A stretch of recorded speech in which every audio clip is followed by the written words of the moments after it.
a très mal quand il serre, il a très mal là. Et du coup, j'ai trouvé celui-là. Oui, très bien. Toi, tu limites l'extension et la flexion. Et la flexion. Ouais. Avec Géraldine, du coup, ouais, on essaie de discuter sur tout le week-end, quoi, à l'approche des matchs. Elle est demandeuse de conseils par rapport au strap. Donc moi, je donne avec mon regard un peu plus médical et ostéo. Juste on essaie de se compléter un maximum pour que voilà, les straps soient les mêmes et les plus efficaces quoi, le week-end. Et tout en essayant de s'apporter mutuellement les uns les autres par rapport aux expériences de chacun. Quoi. Ensuite, je fais 4, je croise, pareil dessous. Et après j'emballe. Normalement c'est bon. Donc là tu vas le chercher sur le terrain? Je vais essayer. Voilà, je vais profiter d'une touche. Bah, parce qu'ils aiment pas. Une fois qu'ils sont là-bas, tu peux pas les approcher quoi.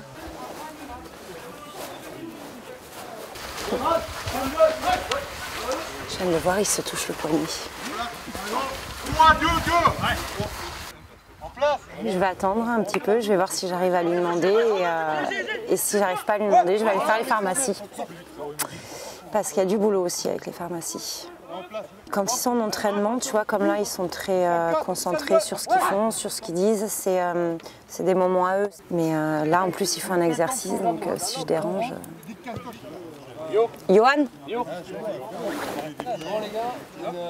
tu veux? J'ai pensé à toi. De quoi? Bah mais j'en ai pour quelques minutes quand même. Hein. Je peux aller chez le coiffeur, putain, je suis fini. La barbe. Je pense que c'est une tendinite qui démarre. Je me dépêche. Hein. Est-ce que tu sens que ça te limite ou pas? Oui. Parfait. Allez, c'est bon. Il coupe. Tu me diras? C'est mon général. Avec plaisir. Voilà. Castache! Ostéo!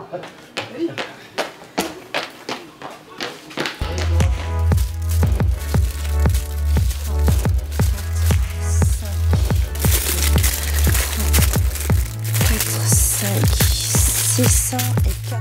Voilà, la consommation pour un match pour 2 équipes. C'est pas mal. Comme là, on a énormément d'acromio, je sens que dimanche matin, il faut qu'on soit OP. Mais là, 10.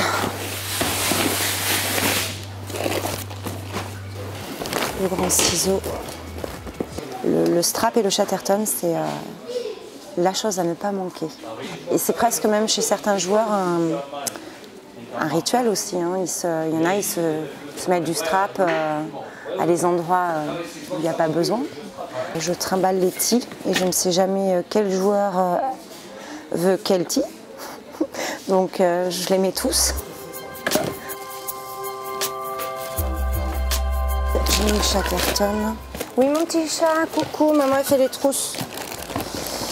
Ça je le mets là, là on est bon. Donc j'ai trop pris de strap, là c'est bon. Alors.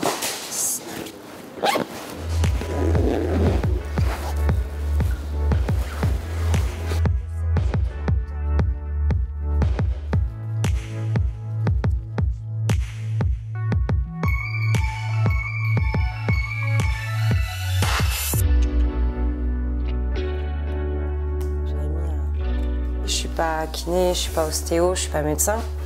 Mais on apprend énormément et ça m'apporte sur tous les plans personnels et puis aussi même au niveau des pompiers, la prise en charge de certaines victimes.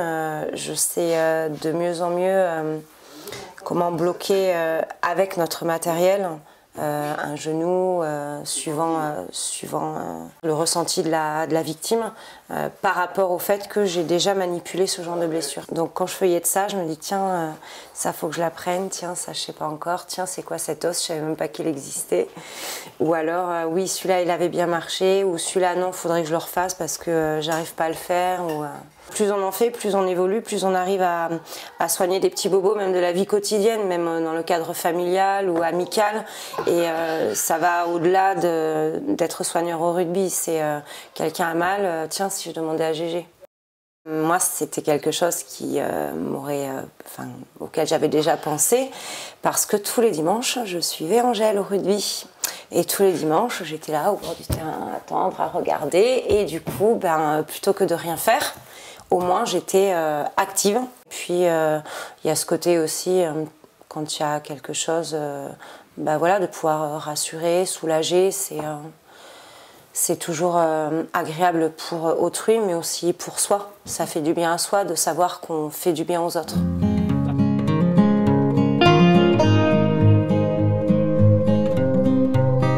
Alors là, c'est Angèle, mon mari. Et là, c'est Esteban, mon fils numéro 3. C'est quelqu'un qui donne énormément de soi pour les autres. Et ça, autant en tant que pompier que soigneuse, elle est toujours prête à aider. Depuis qu'elle fait ça, en tout cas, ça fait une bonne année. Et elle prend beaucoup de plaisir à être maintenant, parce qu'elle était spectatrice avant. Et de prendre parti, et pour elle et pour moi, c'est que du bonheur. Elle est très calme et c'est ce qu'elle doit faire. Et ça, c'est une des grosses qualités en tant que soigneuse. Elle a par rapport à beaucoup de monde. Et c'est ce qu'elle doit faire. Je suis fier de l'avoir conduit sur le terrain, les soigner et tout. Le jour.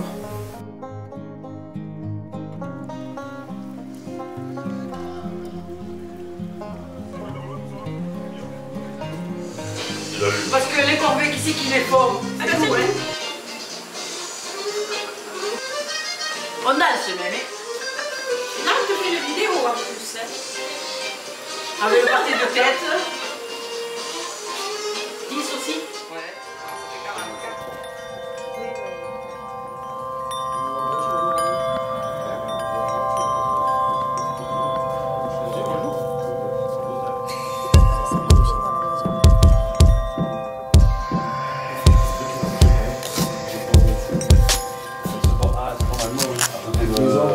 Tu t'en es mieux sorti que vendredi. Oui, là on est au sec, au calme. Alors est-ce que là tu la sens la... Oui ou non? Dans l'autre sens, plutôt comme ça. Oui. Oui, ça me retient bien le... Voilà, donc maintenant on fait l'inverse. Et là, comme ça droit là. Non, là. Ok. C'est pour limiter la flexion. Et tout à l'heure c'était l'extension.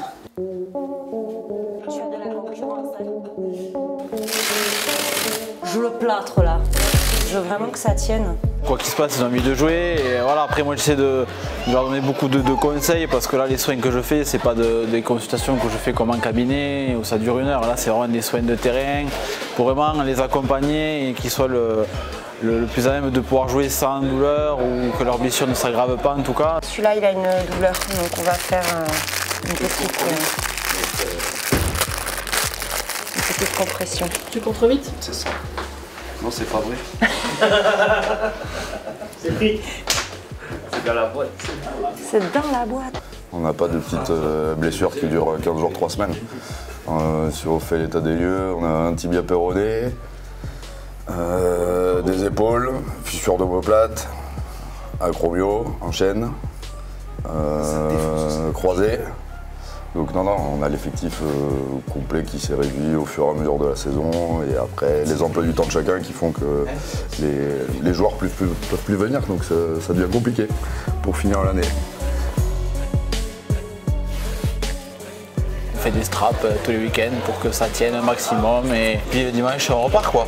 Donc vivement que la saison s'arrête pour que les organismes se reposent un peu quoi.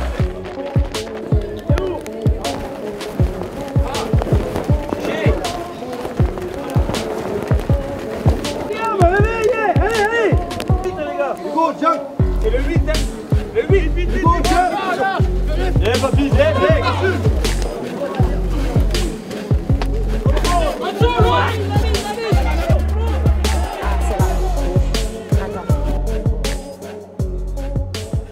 Je trouve ça génial pour elle parce que ça lui permet de faire sa passion, de pouvoir soigner les joueurs et d'être sur le terrain présent avec l'équipe.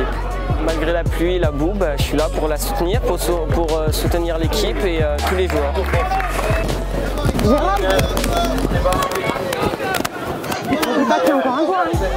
Je lui ai remis le doigt en place. Et le doigt qui était déniché.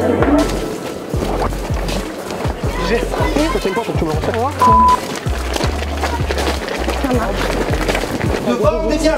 Derrière, on est bien. T'as vu quand tu côté, il fait les gros matchs. Il est tourné. C'est bien. Il parle comme un chien. faut la faire un temps. On a fait 3 fois et c'est même pas retourné vers moi encore. Allez, non! Allez les gars, allez.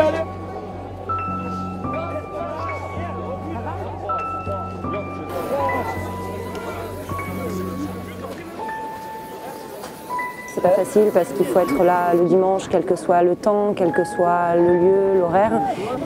C'est vraiment très enrichissant et puis ça peut être comme là avec des adultes, mais il ne faut pas oublier les écoles de rugby où il y a les petits qui se blessent et les parents qui sont là pour supporter. Il suffit d'avoir un brevet de secourisme de premier type, le PSC1 ça suffit et on a le droit d'intervenir en premier secours, on a le devoir d'intervenir en premier secours et c'est important qu'il y ait un parent toujours qui suive avec une trousse, c'est hyper important.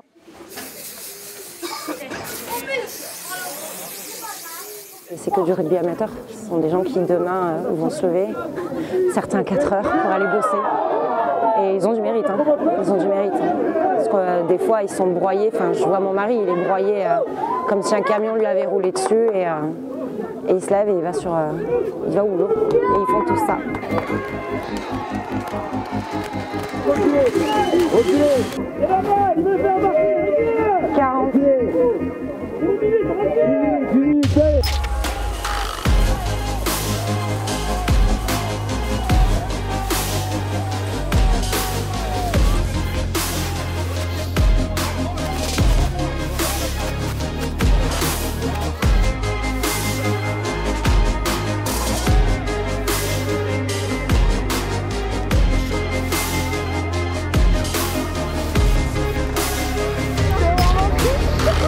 Ça, c'est un dimanche au pré, ouais.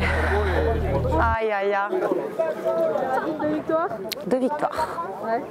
C'est chouette. C'était pas arrivé depuis longtemps. Si tu devais te résumer ton vendredi, ton samedi et ton dimanche, qu'est-ce que tu dirais? Je suis fatiguée. Mais ça en vaut la peine. C'est leur histoire, leur travail. On est un tout petit peu acteur, mais on est spectateur.